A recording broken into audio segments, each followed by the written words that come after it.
Hello friends, வணக்கம். இன்றைக்கி passion fruit cake எப்படி செய்யுதுன்னு பார்க்கலாம்.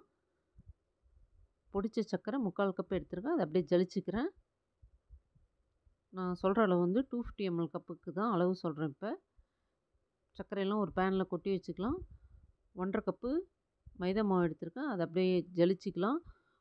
1.5 teaspoon baking powder, 1/4 teaspoon baking soda, 1/4 teaspoon உப்பு எல்லாமே போட்டு ஜலிச்சு எடுத்து வச்சுக்கலாம்.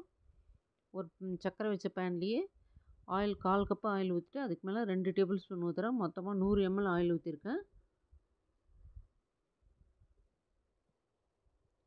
நான் வந்து 125 கப்பில் தான் நான் அளக்கிறேன். ஆனால் அளவு சொல்கிறது வந்து நான் 250 ml கப் அளவே சொல்லிடுறேன். 1 கப்பு கெட்டியான தயிர் போட்டிருக்கேன். எல்லாமே கலக்கிக்கலாம். எண்ணெய், தயிர், சர்க்கரை 3மே நல்லா மிக்ஸ் ஆகிற மாதிரி கலக்கிக்கலாம். ஒன்றா க்ரீமியாக வந்துடுச்சு. இப்போ வெண்ணிலா எசன்ஸ் 1 டீஸ்பூன் போட்டுக்கிறேன். நம்ம ஜலிச்சு வச்சுருக்க மாவை கொஞ்சம் கொஞ்சமாக போட்டு கலக்கிக்கலாம். கட் அண்ட் ஃபோல்டு மெத்தடில் கலக்கி விட்டுக்கலாம்.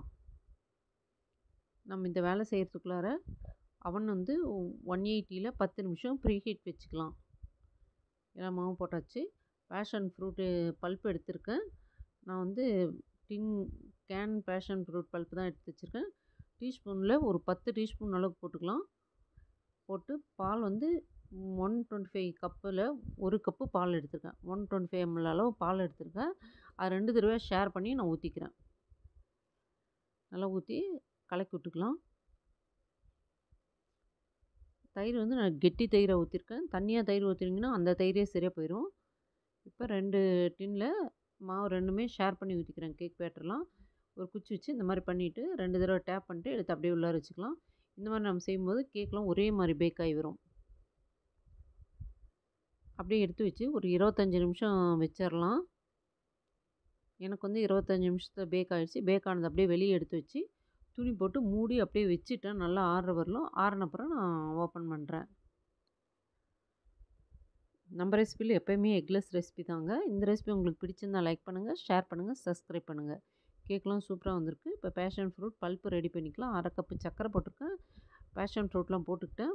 2 டீஸ்பூன் கார்ன்ஃப்ளவர் எடுத்துருக்கேன். 1/2 கப்பு தண்ணி ஊற்றி நல்லா கலக்கிக்கலாம். 1 சிட்டிக்கு உப்பு போட்டுக்கிறேன். அந்த பேஷன் ஃப்ரூட்லாம் லைட்டாக சூடேறினோடனே நம்ம கலக்கி வச்சுருக்க கார்ன்ஃப்ளவர் போட்டு நல்லா கலக்கி விட்டுக்கலாம். அடி பிடிக்கக்கூடாது. ஸ்டவ் வந்து ஒரு சிம்லேயே வச்சு கலக்கி விட்டுக்கலாம்.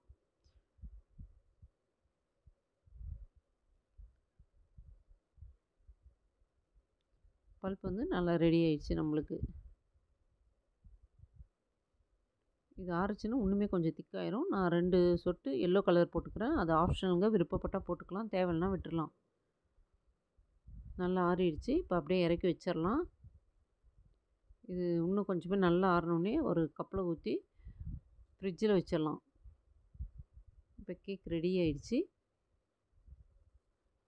க்ரீம் அப்ளை பண்ணிக்கலாம். கேக் போட்டு அது மேலே சுகர் வாட்டர் போட்டிருக்கேன், சுகர் சிரப்பு.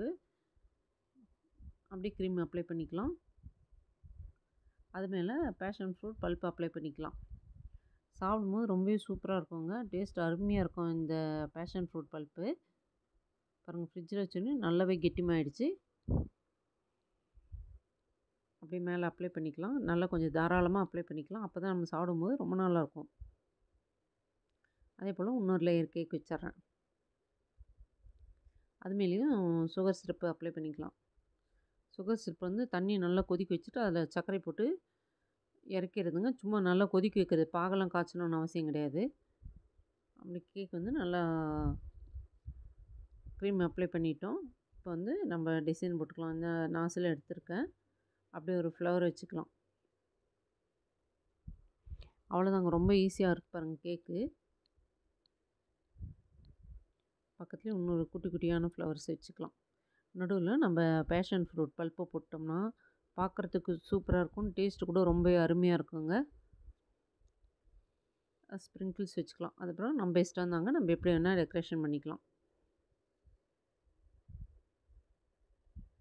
சூப்பரான கேக் ரெடி. இந்த ரெசிபி பிடிச்சிருந்தால் லைக் பண்ணுங்கள், ஷேர் பண்ணுங்கள், சப்ஸ்கிரைப் பண்ணுங்கள். தேங்க்யூ.